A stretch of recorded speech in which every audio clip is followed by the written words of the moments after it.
como con un café, un tema a la vez. Bienvenidos a este espacio en donde les permitiremos conocer un poquito más sobre un tema muy interesante que les va a volar la mente un poco. Somos estudiantes de psicología y hoy queremos invitarlos a reflexionar sobre un tema que muchas veces pasa desapercibido, pero que influye profundamente en la vida de miles de personas. El lenguaje es mucho más que hablar. Gracias a él expresamos nuestras emociones, compartimos ideas, aprendemos y construimos relaciones. En este episodio analizaremos el fenómeno desde una perspectiva psicológica y neuropsicológica. También hablaremos de las principales alteraciones del lenguaje. Revisaremos un caso y debatiremos sobre los desafíos de la inclusión y reflexionaremos sobre el papel que tenemos como futuros psicólogos. Nos acompaña Emilia y quien les habla, Natasha. Esperamos que disfruten de este episodio y que al finalizar tengan una visión más amplia sobre la importancia de comprender los trastornos del lenguaje. Para comenzar, Emilia nos explicará qué entendemos por lenguaje desde la psicología. También no se olviden que estaremos en un momento compartiendo un brunch pequeño aquí para hacerlo más ameno y poder estar un poco más espontáneas las dos y que lo disfruten más bien como un podcast de un día en una hora cualquiera y no como una clase. Bueno, muchas gracias, Natasha. Antes de hablar sobre los trastornos del lenguaje es importante comprender qué realmente es el lenguaje. Desde la psicología, el lenguaje es un sistema complejo de símbolos y reglas que permiten a las personas comunicarse, organizar, pensar y comprender el mundo de su interior. No solo sirve para hablar, sino que también interviene en los procesos como la memoria, la atención, el aprendizaje y la resolución de problemas. Autores como Vygotsky señalaron que el lenguaje cumple un papel esencial en el desarrollo del pensamiento. Según este autor, el lenguaje primero aparece en la interacción social y posteriormente se interioriza, convirtiéndose en una herramienta para organizar nuestras ideas y regular nuestra conducta. Otro autor también sería Noam Chomsky, que propuso que los seres humanos nacemos con una capacidad biológica de adquirir el lenguaje. Y esta teoría se explica por qué los niños aprenden su lengua materna y relativamente es muy rápido. Por ejemplo, cuando eres niño comienzas con palabras como mamá, papá, bebé, que son palabras en español. En cambio, las personas, por ejemplo, de Estados Unidos comienzan con palabras en inglés y así sucesivamente. Y esto demuestra que el lenguaje depende tanto de factores biológicos como de la interacción con el entorno social. Entonces podemos decir que el lenguaje no solamente nos ayuda a comunicarnos con otras personas, sino también que nos ayuda a construir nuestro propio pensamiento. Exactamente. Cuando una persona presenta dificultades en expresar o comprender el lenguaje, también puede verse afectado otros procesos psicológicos. Por ejemplo, un niño con dificultades para comunicarse puede experimentar problemas de aprendizaje escolar, dificultades para relacionarse con su entorno o con sus compañeros, y también desarrolla sentimientos como ansiedad o frustración. En los adultos le ocurre algo similar, pero esto es causado por una lesión cerebral que altera el lenguaje y que puede dificultar la independencia de la persona, el desempeño laboral y la interacción con la familia. Por esta razón, los trastornos del lenguaje implican analizar tanto los aspectos biológicos como las emociones y las relaciones sociales. Cachan. Todo esto es muy complejo, pero les prometo que les vamos a explicar de una forma en la que nos entiendan perfectamente. Ahora que Emilia nos habló sobre las bases neuropsicológicas del lenguaje y que conocemos qué es el lenguaje en sí, yo misma les voy a explicar y hablar sobre las estructuras cerebrales que hacen posible esta función. Se dan cuenta que en sí el cuerpo humano funciona como un mecanismo, ¿no? Como que todo va acorde a, y el cerebro es igual, o sea, algo como que lo maneja.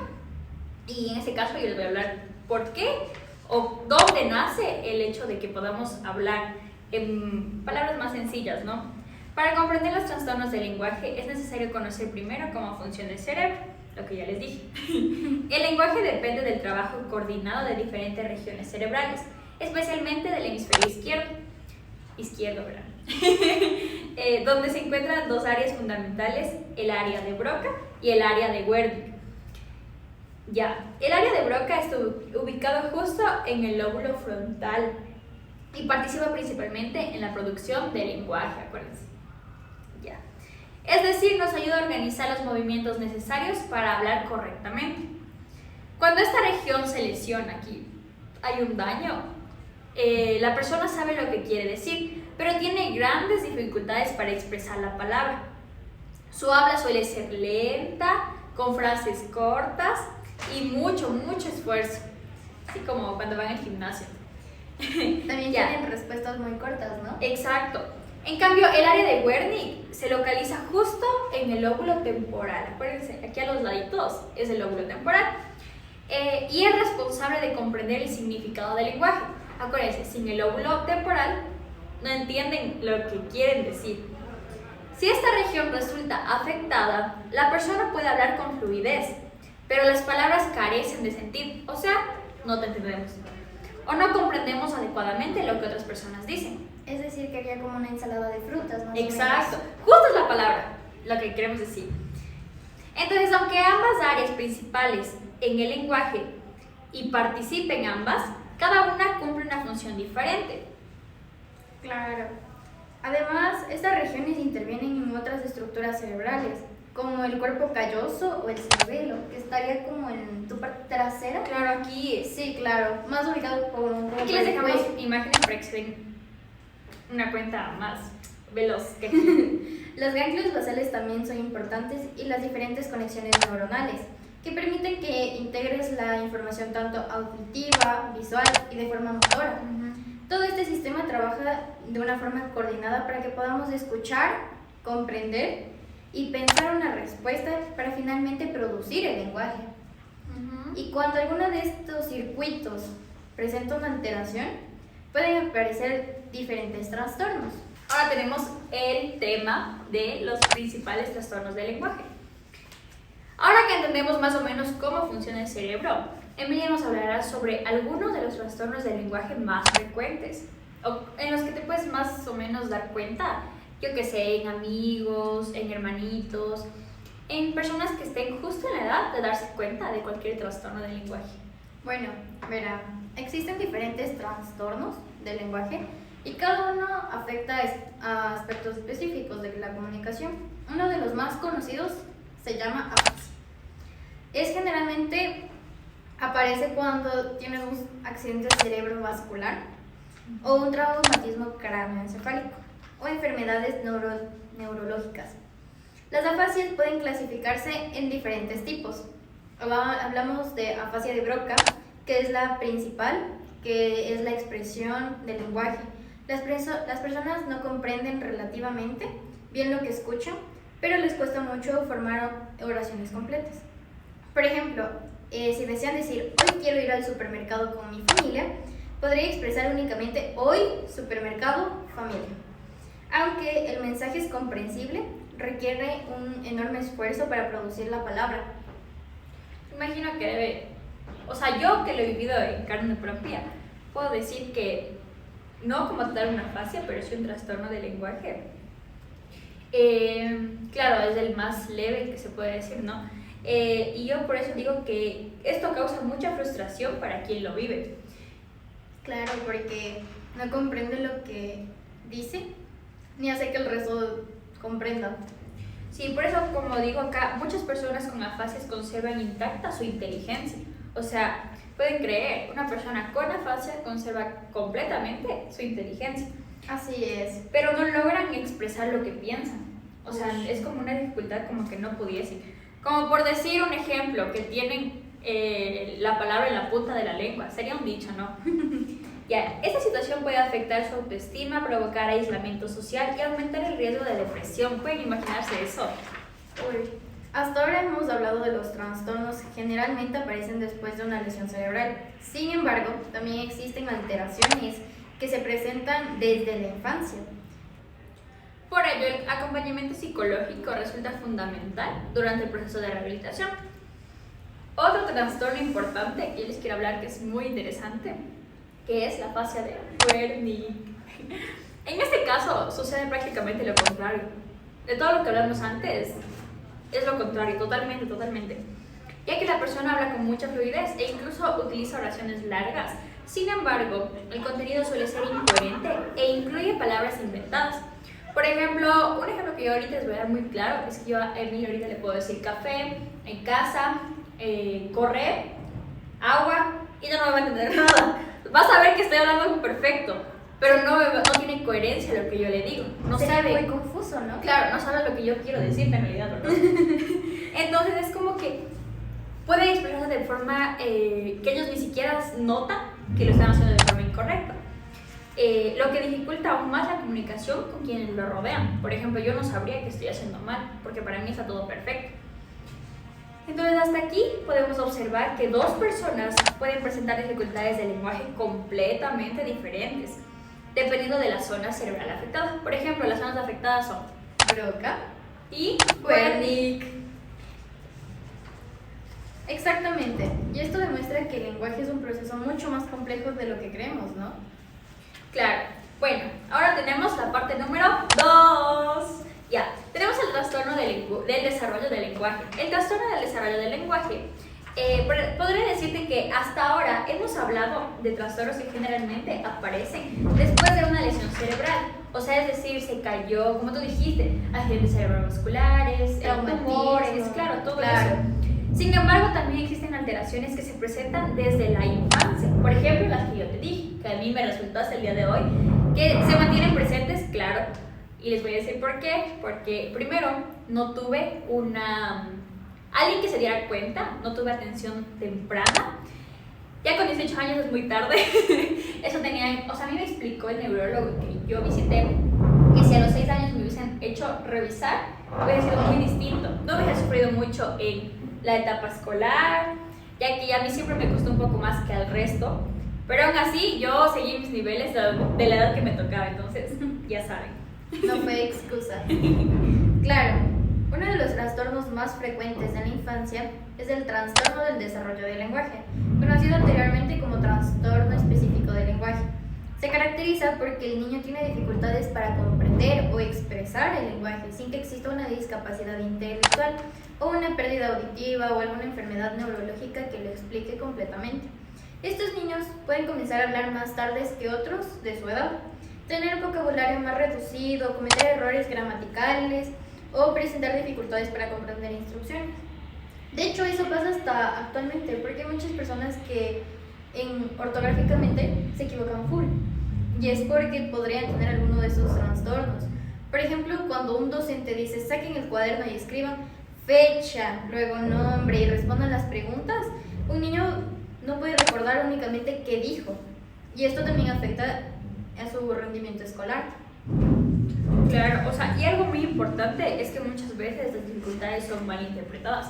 Por ejemplo, a mí me decían que yo no quería aprender, un ejemplo de eso, cuando no era así. Yo amo aprender, a mí me gusta mucho estudiar, entonces no es que como tal el niño no quiera hacerlo, sino que le dificulta hacerlo.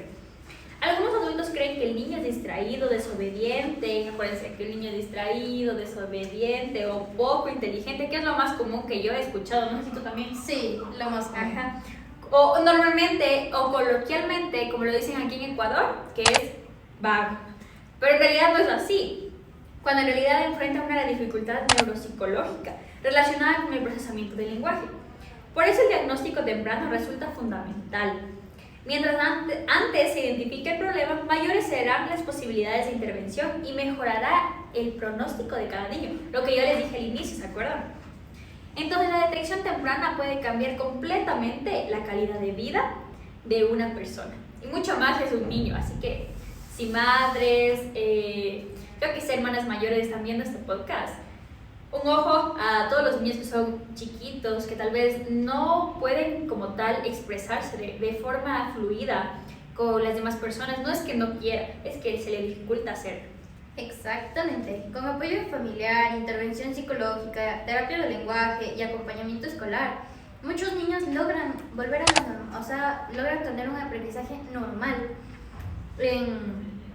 así decirlo, o llegan a tener habilidades comunicativas superiores que otros niños. Por ejemplo, los niños que les gusta hablar frente al público, niños que se desenvuelven más como en exposiciones y así. Puede ser porque todas estas terapias le ayudan a fomentar esa seguridad.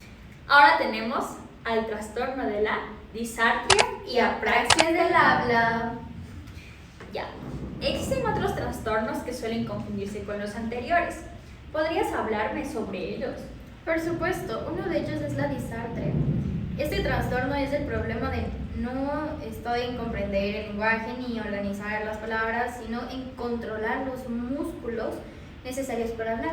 O sea, tú dices la cara, la mandíbula, eso. Sí, o también podría ser los músculos bucofonadores. ¿Se imaginan eso? O sea, literal no podemos hablar solamente por los músculos que nos maneja la cara. De hecho, un dato curioso, la cara es la parte que más músculos tiene. Entonces, aquí les dejamos una imagen para que se den cuenta. Esto también se puede producir por enfermedades, por ejemplo el Parkinson, o la esclerosis múltiple o la parálisis cerebral, porque después de esto las personas saben perfectamente lo que quieren decir, pero su pronunciación resulta lenta, poco clara, difícil de entender. Es decir, que el pensamiento permanece intacto, pero existe una dificultad motora. Sí, exactamente. Otro trastorno es la apraxia del habla. Aquí el cerebro tiene dificultad para planificar los movimientos necesarios para producir las palabras. La persona conoce la palabra correcta, pero no logra coordinar los movimientos para pronunciarla y puede repetir varias veces el mismo sonido intentando decir una palabra sencilla. O sea, un tip, ¿no? Para que se den cuenta de lo que estamos más o menos hablando y para que no sea tan científico el tema, les vamos a decir, por ejemplo, las afasias son trastornos como del lenguaje, en cambio las apraxias son del movimiento. O sea, que un tip para que lo identifiquen de mejor manera. Exactamente. Y algo importante para recordar es que ninguno de estos trastornos disminuye la inteligencia o el valor de una persona. Muchas veces puede ser un obstáculo grande, pero en sí no es como un problema de algo tan grave, sino que es algo que se podría solucionar con terapias, con motivación, con estimulación para llegar a un buen resultado. Perfecto. Ahora yo quiero hablar sobre el impacto en la vida cotidiana de esto. Por ejemplo, ahora hablemos sobre cómo estos trastornos afectan a la vida diaria. Yo creería que las consecuencias van mucho más allá de la comunicación, porque, por ejemplo, yo creo que nuestra forma de poder hablar con el mundo exterior es mediante el habla, ya sea verbal, con signos, de cualquier forma, pero es poder comunicar lo que cada uno quiere. Entonces, en la infancia puede generar dificultades académicas, que es lo que yo ya les comenté, ojo ahí. Entonces, problemas para hacer amigos, baja autoestima y ansiedad. Por eso yo les digo que yo, si bien no sufrí de esto, pero mayoría de personas que yo a lo largo he tratado de como ver, por ejemplo, yo hago voluntariados y yo trato mucho con niños, y lo cual yo puedo afirmar, así que afirmo esas dificultades que presentan los niños. Entonces que sí causa eso, porque normalmente es algo fuera de lo común, y más si en esto en niños es muy complicado, muy complejo.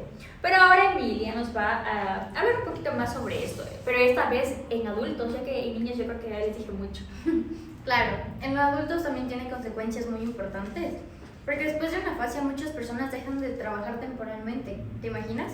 También reducen su actividad social, se hacen más introvertidos y experimentan sentimientos de frustración. Es decir, que las personas adultas no como tal lo tomarían como los niños, sino que sería un poco más complejo. Claro, porque comenzarían a tener más ansiedad, más estrés por esto. Yo creo que abarcaría más su vida, ¿no?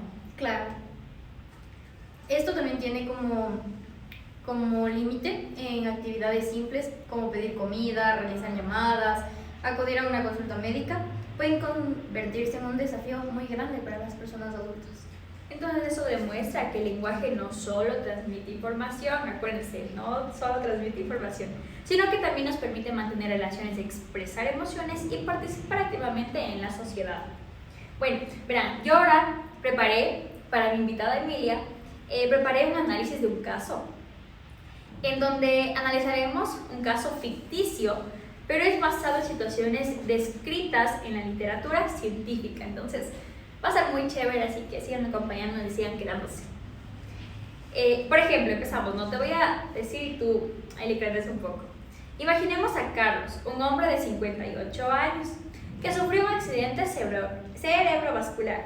Después del evento, comenzó a comprender perfectamente lo que escuchaba, pero tenía muchas dificultades para hablar. es decir, tenía la palabra en la punta de la lengua. Podía decir únicamente palabras aisladas, por ejemplo, como agua, casa o hijo. Aunque sabía exactamente lo que quería expresar, no podía hacerlo. O sea que él comprendía, pero no podía hacerlo. Podríamos hablar neuropsicológicamente que Carlos podría presentar una afasia de Broca o una lesión que afecta principalmente a la producción del lenguaje. Su comprensión permanece relativamente conservada, pero al momento de expresar ideas requiere un enorme esfuerzo. Claro, o sea, yo creo que tenemos que analizar también los procesos cognitivos involucrados. ¿Tú qué me dirías de ahí?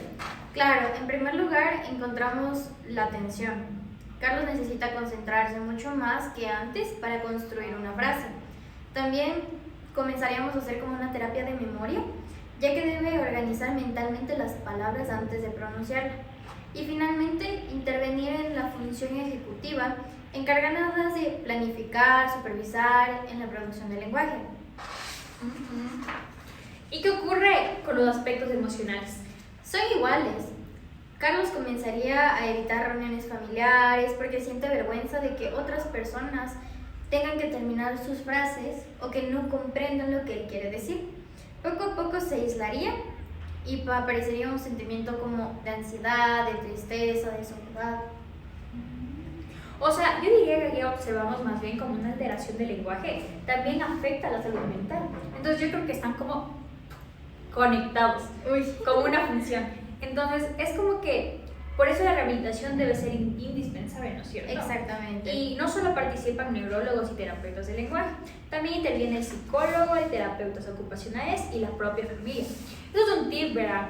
Que la familia, tú crees, o sea, yo creo que para cada persona la familia es la base, ¿no? Sí. Es como los cimientos de cada casa, por decirlo así. Entonces yo creo que es una parte fundamental, en este caso, para que Carlos pueda evolucionar en sus terapias. Como no dejarlo solo, incluirlo, motivarle a que eso no le va a limitar, sino que va a volver a poder hablar de una manera frecuente, secuencial, con sentido.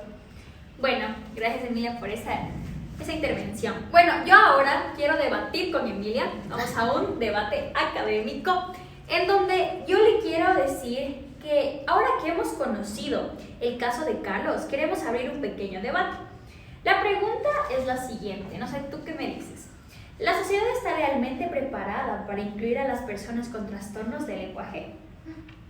Bueno, estaría diciéndote que creo que el mayor problema es la desinformación, porque muchas personas creen que quien habla lentamente o tiene dificultades para expresarse no entiende lo que ocurre a su alrededor, pero si muchas personas supieran qué tipo de afasia hay o cómo éstas llegan a afectar a la vida de las personas, entenderían que la persona escucha, entiende e incluso sabe qué responder, pero simplemente se le dificulta pronunciarlo o no logra expresar sus ideas con facilidad.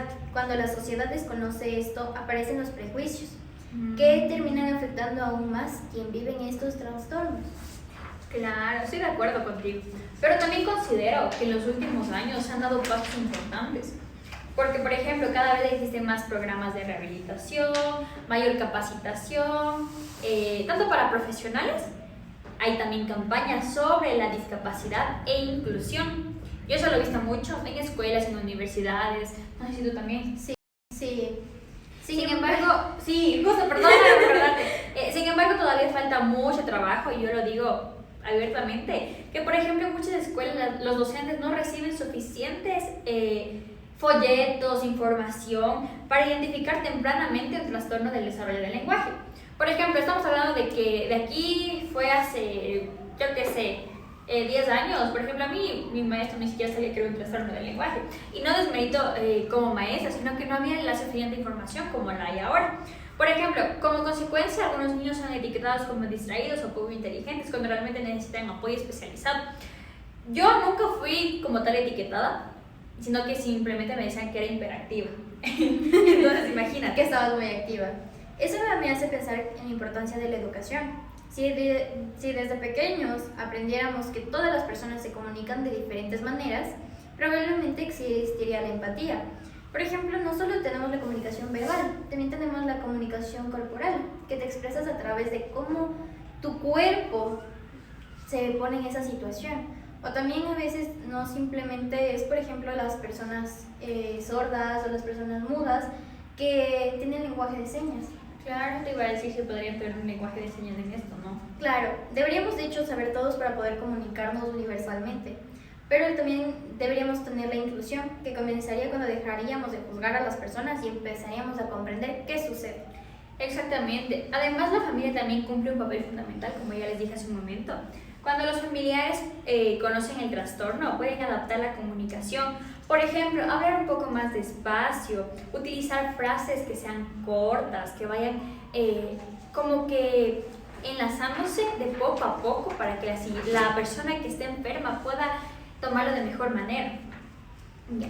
Dar tiempo también para responder, evitar terminar las frases de la persona y también mantener un contacto visual. Por ejemplo, yo he visto, y un dato aquí curioso, otro, les voy a dar, es que las personas, por ejemplo, que son sordomudas, muchas veces, como las personas que hablan normalmente, no saben qué son, entonces ellos lo que tratan es de leer los labios, entonces ayudan con la ayuda visual, tratan de leer de los labios para saber lo que tú quieres decirles. ¿Te imaginas qué capacidad para hacer eso? Son muy inteligentes. Sí, y también debemos recordar que la tecnología puede convertirse en un gran aliado.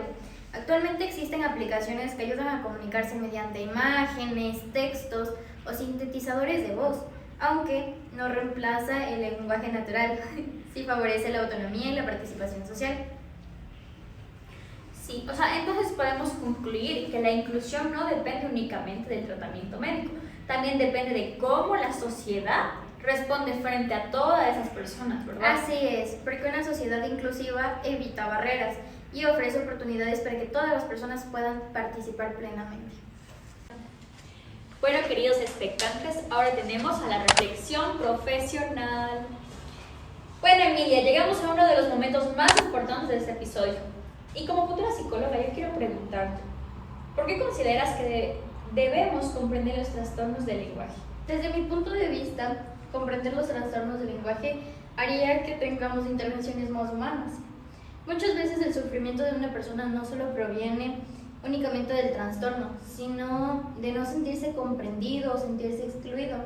Por ejemplo, muchas personas en terapia no hablan verbalmente, sino se expresan, por ejemplo, con los pies, cuando mueven mucho el pie, a veces les sudan las manos, por si bajan la mirada, no bajan la mirada, incluso hasta Podría decir cómo que es como respiran. un tic. Exactamente. Dentro de esto, el psicólogo debe ser capaz de escuchar incluso cuando no es algo verbal. Claro. Comparto esa idea. De hecho, además, el trabajo del psicólogo no solamente se limita a un consultorio. También puede intervenir en escuelas, en hospitales, en centros de rehabilitación y comunidades. Yo, de hecho, les voy a dar otro dato curioso en este podcast, que en el terremoto reciente de Venezuela, en este julio de 2026, mucha gente creería que se necesitaba solamente médicos por la catástrofe, ¿no? Pero en realidad la gente necesitaba y pedía que hubiese ayuda psicológica, necesitaban ser escuchados, ya que yo puedo entender que mucha gente se encuentra todavía, no puedo decir que ha pasado la crisis, al contrario, es ahora donde se tendría que estar ahora como profesionales pudiendo estar escuchando a tanta gente que en ese momento se encuentra con un estrés postraumático. Puedes creer, fue muy terrible esa... Es como que les va el flashback. Claro, es como que vivían ese momento una y otra vez. Y de hecho por eso les digo que mucha gente no solamente pedía médicos, cirujanos, pedía gente que sea psicóloga, pedía gente que pueda entender su caso. Claro. Por ejemplo, perdieron seres queridos, familias enteras. Entonces, ya saben, no solamente nos limitamos a un consultorio. Nuestro papel consiste en promover la inclusión, orientar a las familias y colaborar con otros profesionales para mejorar la calidad de vida de cada una de esas personas. La intervención interdisciplinaria es fundamental porque cada profesional aporta conocimientos de forma diferente. Sí, yo agregaría que también debemos recordar que siempre detrás de un diagnóstico hay una persona. Y no podemos reducir a alguien solo por un trastorno, que cada individuo tiene sueños, metas, emociones, fortalezas y capacidades. Como futuros psicólogos debemos mirar más allá de las dificultades y reconocer el potencial de cada paciente. Además, debemos fomentar espacios donde las personas puedan comunicarse sin miedo a ser juzgadas. Otro aspecto importante yo creo que es la intervención y la prevención, ¿verdad?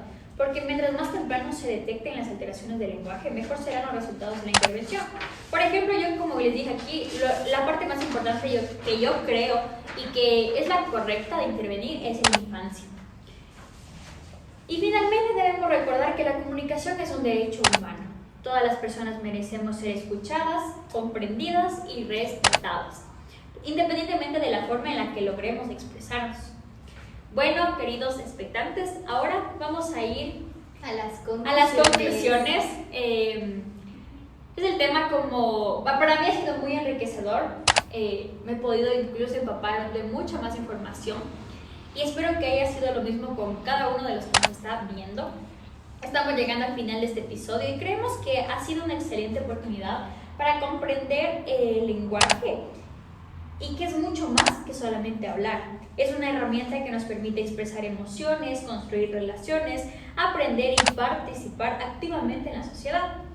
Hoy conocimos que existen diferentes trastornos del lenguaje, como las afasia de Broca y afasia de Wernicke. O también hablamos un poquito sobre los trastornos del desarrollo del lenguaje, que es la disartria y la apraxia del habla. También vimos que esas alteraciones pueden aparecer por lesiones cerebrovasculares, tumores, enfermedades neurológicas, que ya un poquito les dijo a Emilia sobre esto. Y durante el desarrollo infantil afectamos no solamente la comunicación, sino también la calidad de vida de cada una de las personas, en este caso de los niños. A lo largo de este podcast hemos aprendido del lenguaje, depende del correcto funcionamiento de distintas áreas del cerebro y que cualquier alteración en estas estructuras pueden generar dificultades para comprender o expresar ideas. Claro. También reflexionamos sobre el papel de la sociedad, ¿verdad? ¿Nos puede decir un poquito de eso? Claro. Sin embargo, no. Todavía existen muchas barreras que dificultan la inclusión de las personas con trastornos del lenguaje.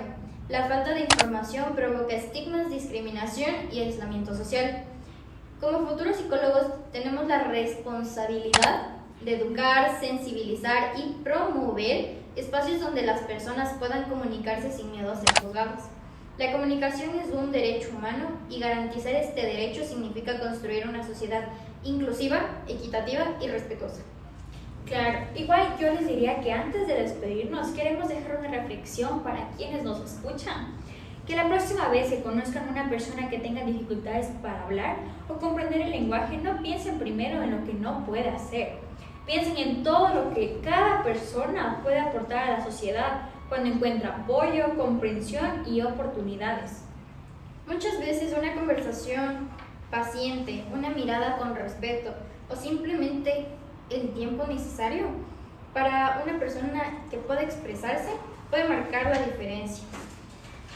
La inclusión comienza con pequeñas acciones que todos podemos realizar desde nuestro entorno. Claro, recordemos también que comunicar no significa únicamente hablar. Y bueno, con esta reflexión llegamos al final de nuestro podcast, que para mí ha sido muy enriquecedor. Muchas gracias, Emilia, gracias por estar hoy aquí. Esperamos que este episodio haya contribuido para comprender mejor los trastornos del lenguaje y la importancia de promover una comunicación inclusiva y basada sobre todo en la evidencia científica. Muchas gracias por acompañarnos durante este recorrido. Esperamos que esta información compartida haya sido útil y que motive a seguir aprendiendo sobre estos temas tan importantes para nuestra formación profesional. Gracias por escucharnos. Recuerden que comprender el lenguaje no solamente es hablar, sino también es comprender a cada una de las personas. Y nos despedimos hasta una próxima oportunidad. ¡Chao!